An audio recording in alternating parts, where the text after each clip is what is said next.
tunaongeza maarifa, na ndio tunaweza ubiri kwa vyombo ambavyo vinaongea. Kando na kina Paulo ambao hawakuwa na vipaza sauti.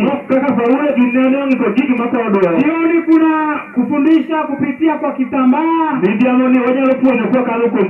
ambapo projekta inaweka Biblia kwenye ukuta. Watu wajisomee wenyewe.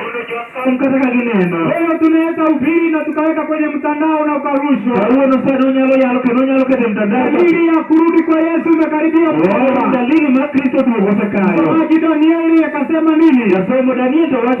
Soma ile sura ya 12. Teremka hadi fungu la 3. Danieli alisema maneno haya kabla hajalala. Msemaji msomaji. 12:3 Danieli.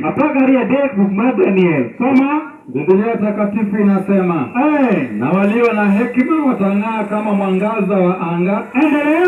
Na hao waongozao wengi kutenda haki watang'aa kama nyota milele na milele.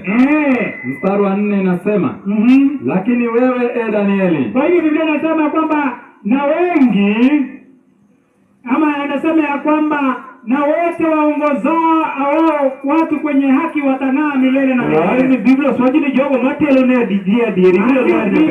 Anzia 2 msomaji. Danieli 12 mstari wa 2. Biblia inasema, tena wengi wa hao walalao katika mavumbi ya nchi wataamka. Endelea. Wengine wapate uzima wa milele. Ndio. Wengine aibu na kudharauliwa milele. Teremka. Na walio na hekima watang'aa kama mwangaza wa anga. Na hao waongozao wengi kutenda haki watang'aa kama nyota milele na milele. Endelea. Lakini wewe Danieli, ndio, yafunge maneno haya. Ukatie muhuri kitabu. Endelea. Hata wakati wa mwisho. Wengi wataenda mbio huku na huko. Na maarifa yataongezeka. Bwana asifiwe. Nilikuwa naangalia pale Biblia inasema ya kwamba akaambia wewe lala. Alitaka kujua mambo ambayo alikuwa ameona kwenye maono yatakuwa lini.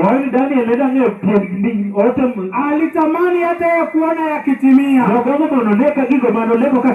Lakini akaambiwa na malaika Gabrieli, wewe Danieli lala kwa zamu yako. Haya ni ya siku ya mwisho. Watakimbia hapa na pale.